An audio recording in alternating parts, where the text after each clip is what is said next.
Greetings and welcome to the Duty Free Rockstar Extravaganza's original series premiere of 21 Questions. Thank you guys so much for all the great questions that you submitted, but there were quite a few of them, and lots of questions means lots of answers, so let's dig right in. Alicia from Huntsville, Alabama asks, from your personal perspective, what have been the greatest influences on your creativity? Top 3? Poetry of Rainer Maria Rilke, the melodies of John Coltrane, and pretty much the entire Led Zeppelin catalog. Sybil from Toronto, hi Sybil, would like to know, after your experience on The Voice, do you still feel grounded in the artist that you are and your music, or do you feel a little lost? And as well, while working on your latest EP, did you have to compromise creatively, and if so, how did you feel about it? Great questions. Yeah, the whole thing was a bit disorienting. I certainly had a different trajectory in mind going into The Voice than I had coming out.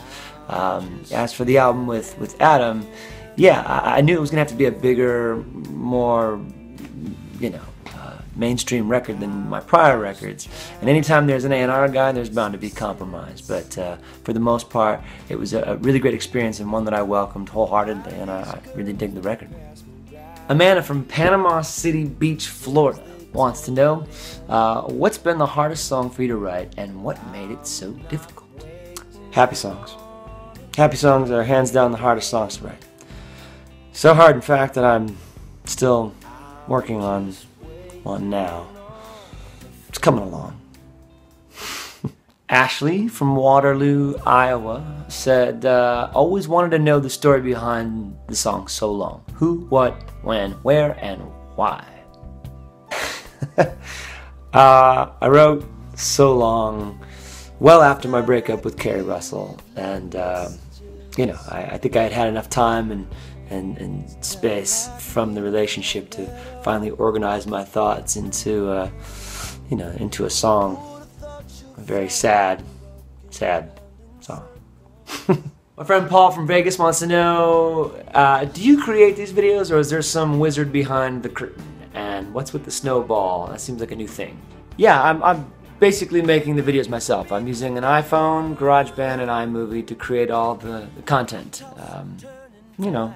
It helps keep things moving by limiting my capabilities. And yeah, the snowball is definitely the VIP of the operation. I think it looks cool. So Lisa from Ontario has 3 things on her mind. 1, what is the craziest gift you've ever received? I once got a gold chain, a pair of silk boxers, and a bottle of Drakkar in the mail from a fan. I was 15. 2, what was your favorite moment from your most recent mile trip? I took a panorama photo of about 100 elementary students sitting in a row, and then was able to show them the picture, and so they could all find themselves in the picture. That was totally cool. Show them something that they kind of have never seen before, or see very rarely. It was a lot of fun. Brought a lot of smiles to their faces. And 3, which of your tours in 2013 was your favorite and why? The Keys, Strings, and a Band of Kings tour with Brendan James and his band, that was probably the most fun. The vibe, the camaraderie, not to mention the music that we made every night was completely unforgettable and a lot of fun. I guess the Maroon 5 tour was pretty cool, I guess. Joni from upstate New York would like to know, which usually comes first, lyrics or music? Where does your inspiration come from? Is there a certain mood you need to be in to create, a certain place, certain people who inspire you? There really isn't like one definite way that works best. I do find that traveling a lot works well. The more you travel, the more universal your perspective becomes, and then you see what's going to be more relatable to most people, and I think that's the ticket, at least for me. Jen from Oxford, Michigan wants to know, either in writing or performing, who has been your favorite artist to work with? And is there someone out there you'd like to work with in the future if you could work with anyone else? I really enjoyed working with Sarah Bareilles. I think the world of her talent, both in the studio and on stage. Would love to do some more work with her. But I'd also love to make a record with Dan Arbosh from the Black Keys.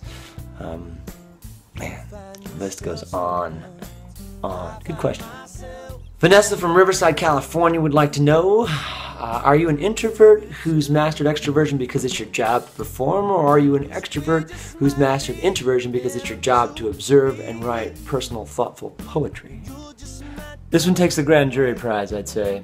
It's a great question. I think my head might explode just trying to answer it. Or does it implode?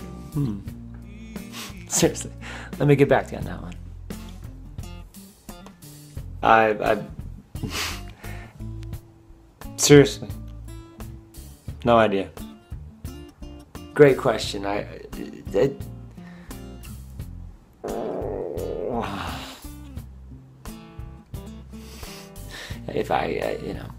Tough question, tough answer, but I think I have the instincts of an extrovert, but I'm more selfishly introverted, and definitely have picked up a sloppy little bag of tricks to cope with the social environment that I find myself in. At the same time, I hate to miss out on a good party, you know? I think it's just the Aquarian sort of jigsaw puzzle. Tanya from Concord, California would like to know, what is your favorite memory from the MMC days, and did those years at all help to inspire or influence the artist you have become today? I'd have to say sneaking into the studio at night to write and record songs with JC and Dale when we weren't legally supposed to be, that's pretty cool. And yeah, it helped me realize just how intense my passion for creating and making music was going to be. Janet Sandoval from Santa Quinn, Utah asks, how many more songs do you have that didn't make it on the EP? And why were you not able to release a full album on Adam's label? I think I wrote closely 20 songs for the EP. We tracked 7, ultimately ended up picking 6 for the record. Yeah, I think the idea was to move quickly so that we would have a single ready for my return to the voice stage on season 4. We didn't want to get bogged down in the studio for too long, but of course, the idea was to do a full length with Adam. Sadly, that wasn't able to happen, but with the whole world watching, it's still one of my favorite records that I've ever made. Patty from Grosse Pointe, Michigan wants to know, do you have one particular song that just means more to you than any other? Maybe even a private song that's never been heard publicly? I have to say, It's You. It's You certainly marked the beginning of my efforts as a songwriter, and it's one that's kind of stayed with me throughout my career so far, and it's kind of just an emotional song. Lauren from Moriches, New York wants to know, throughout your years of touring, is there a memorable yet embarrassing or awkward moment that you can now look back on, share with us, and laugh at? Canyon Songs CD release party, Los Angeles, Key Club, 1996. Cue the tape. I was up there with all my friends, big finale, having a ball, feeling no pain. I tripped over an amplifier, feet went back. Tim Jones had to help me up. It was pretty silly, but you can watch it right there. Click on that, and then just keep watching. It's towards the end. Don't laugh too hard. Bernil from Queens, New York would like to know, every once in a while I land on an album that really helps me get through rough times. Shotgun, for instance. Is there an album by anyone that has done that for you?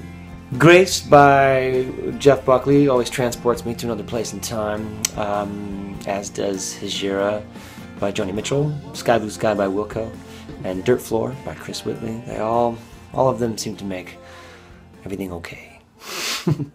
Hema Patel from Chicago, Illinois wants to know, back in 2003, 2004-ish, you did a show at the House of Blues and someone recorded 2 songs that you did. One song was titled The Other Side, but I don't remember the second. Do you remember the 2 songs, and will we be able to hear them?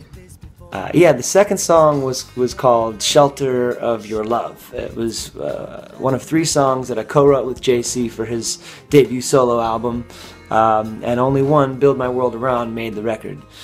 Sadly, I do not have recordings of any of those, except Build My World. I think you can find that on Spotify. But maybe I'll hit up JC, see if he's got them floating around the old dustbin. Shelter of Your Love was a pretty one. Co-wrote that with our friend Andy Abad, who I went on to write Someone to Love You and Roller Coaster. JC was making his record right around the same time I made Shotgun, so they all kind of blended out of the same session. Good question. Great memory. Nicole B., currently from Portland, Oregon, asks if you could put together your dream tour to be on the road with, what would the lineup be? I would love to be the first of 3 opening for Ray LaMontagne and Jeff Tweedy from Wilco. You know, it'd just be so amazing, entertaining and educational, but just like solo acoustic, performing arts centers, small theaters. But man, there are so many other artists that the list goes on. You say dream tour, it's just, you know, hey, Beethoven would have been cool to rock with. You know, I think I had that dream once. Meg from Chicopee, Massachusetts asks, do you see yourself being signed to a larger label, or do you prefer the independent artist route? I'd certainly love the help and financial resources of a major label, but you know, in the end, the real gratification comes from doing things independently. It's strangely more rewarding. You just have to dig a little deeper if you want to stick with it. Way deeper. That's it, you guys. Thank you so much for all the questions. I tried not to get too long-winded with them, but you know, good questions equals, you know, better answers, I guess. But yeah, we'll try and do this again later on. Continue to spread the word about the whole Patreon thing. You guys are fantastic. I can't thank you enough for your support. So that's it. Catch you soon.